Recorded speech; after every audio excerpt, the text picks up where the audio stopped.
Hey guys, Civilord here, back again with another action figure review. Today I'll be taking a look at the Ghostbusters Plasma series, Dr. Egon Spangler, the Donatello of the Ghostbusters, or so I've heard through the grapevine.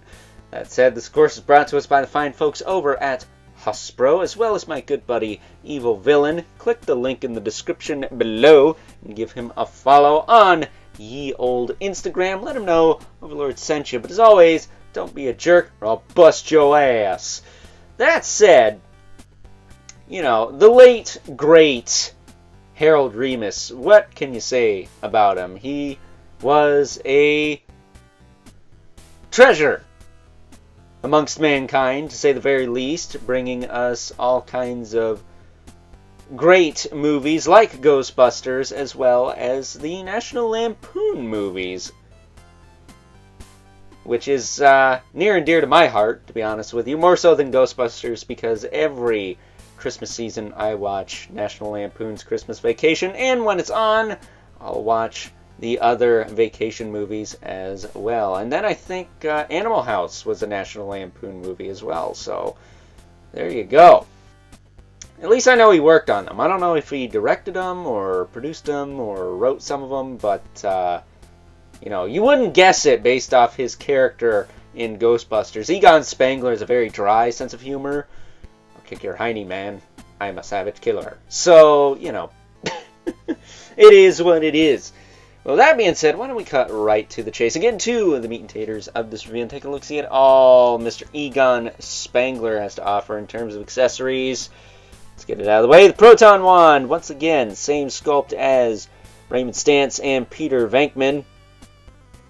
Again, not sure why it'd be different, but, you know, the Ninja Turtles had different weapons, damn it. That said, he does also come with this little doohickey here. I don't know what the heck this is. I'm guessing this is some kind of ghost tracking device. It doesn't plug into anything. Almost looks like it's a pistol with two handles on it, but it's not. So I don't know what this is. I'm guessing it's a ghost tracker, but I'm sure someone in the comments will be like, "Hey, stupid, it's this." Watch the damn movie. Freaking poser. Taking a closer look at Egon Spangler, and look at that likeness to Harold Ramis. Really, really good. I think this figure came out after he passed away. So the fact they were able to get the likeness rights and make it this freaking good is very impressive. Now his glasses don't appear to have like the invisible clear piece on them, but they also look pretty solid. I mean, glasses are not easy to do on figures. Usually they wind up looking too big or looking like growths on the head. This guy is... I think they're molded to his head, but they don't look weird. They look just fine. So, I like that quite a bit.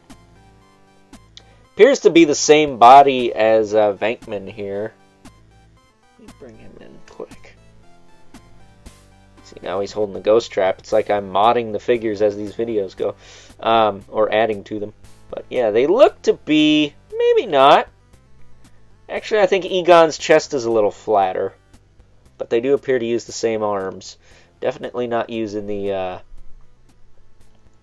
Raymond Stantz Stan Aykroyd torso, that's for sure. A little bit of extra pounds in the front there. But as far as articulation on this guy goes, his head is on the double ball joint, double ball peg, as we've seen in this line, which I prefer to disc hinges, to be honest with you. You just get that, nuance. Look at that. You can't do that with a disc hinge. At least when you can, it doesn't look natural, like at all. So that's cool.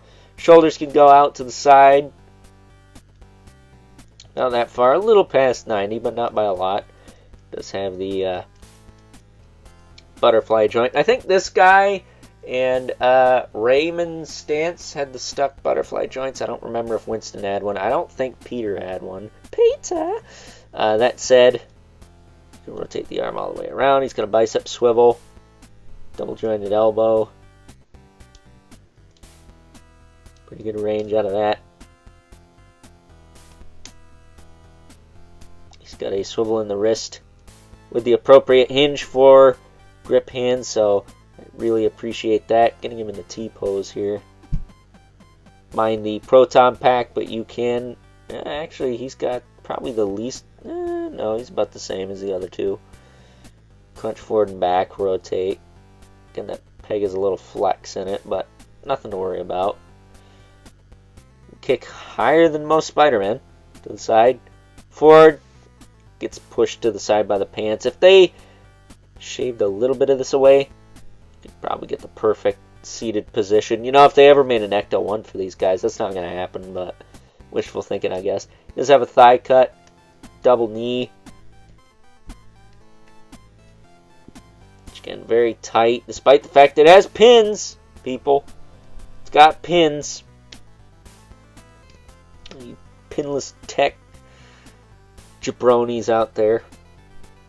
This guy's a pin figure, and it's taken a lot of strength for me to move it. And then, of course, he's got the hinge in the ankle, the rocker. Of course, the peg holes at the bottom of the feet, which, again, too small for a McFarlane stand, so you have to find something else. But that is Egon Spangler in a nutshell. He's probably my favorite Ghostbuster. He was voiced by Mr. Maurice LaMarche in the Filmation cartoon, which came out, I want to say, a couple years after. I think it came out before Ghostbusters 2, but I think it came out not long after the movie. I actually thought it came out closer to the 90s, but, you know, it is what it is. It's a popular franchise, and for me personally, I like having representations of things. You know, I may not be the biggest Power Rangers guy, but I can appreciate Mighty Morphin to an extent, so I'm glad I have all of those. I think I've said that in my reviews of the monster figures before, which a lone tier for the Lightning collection, because I did actually enjoy collecting those for what it's worth. And I enjoy collecting these, but again, a lone tier for the Plasma series here, because I'm pretty sure it's canceled. I don't know if Hasbro's making anything Ghostbusters related anymore other than like prop replicas or something like that. So that kind of sucks. I would have liked a Stay Puft and a Slimer to go with these guys, but it is what it is. Yeah, they didn't make Slimer. I mean, really? That's kind of bogus, don't you think? But my wish list and hopes and dreams aside, why don't we move right along and take a look at some size comparisons. First up, here's good old Egon Spangler alongside his fellow Ghostbusters teammates. We have Raymond Stantz and Peter Venkman, who we took a look at yesterday because 2 for Tuesdays. And as you can see, the original 3 members of the Ghostbusters team look great together. I've said it in the other 2 reviews. If you haven't checked them out, please do. Would really appreciate it if you did. But of course, we can't forget about Winston. We'll be taking a look at him tomorrow and completing the team, for lack of a better term, in its entirety. Because, to me, there's always 4 Ghostbusters, but if you've seen the movie, which, been a while since I've done that, truth be told, there was 3 of them for quite a while. Winston's just kind of the cool guy, shows up when he's needed. These are the 3 main Ghostbusters teammates, so getting them out of here.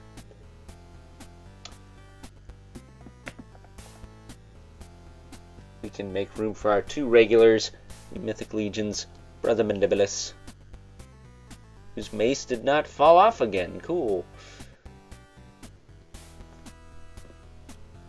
As well as the infamous 11 Spawn, who, as usual, towers over everyone, because if you saw my Raymond Stantz video, you know that this line is like Star Wars Black Series and is, for lack of a better term, true 1/12 scale. They're 6 inches right on the money, whereas the Spawn and Brother Mandibulus are between 6.5 to 7. Spawn probably over 7, possibly 7 1/4, 7.5. So, with that being said, it's time now that we wrap things up with some final thoughts. Overall, and what else can I say about the Donatello of the Ghostbusters team that hasn't already been said in my previous 2 Plasma Series reviews? Not much, because we still have the top-notch quality and the uncanny likeness to the late, great Harold Ramis, albeit with the lack of accessories that has been a pattern in this line, but we are going to address that in tomorrow's review, which will be of Winston, the final member of the Ghostbusters team. So stay tuned for that. And with that being said, I hope you guys enjoyed this review. And until next time, I'll catch you guys later.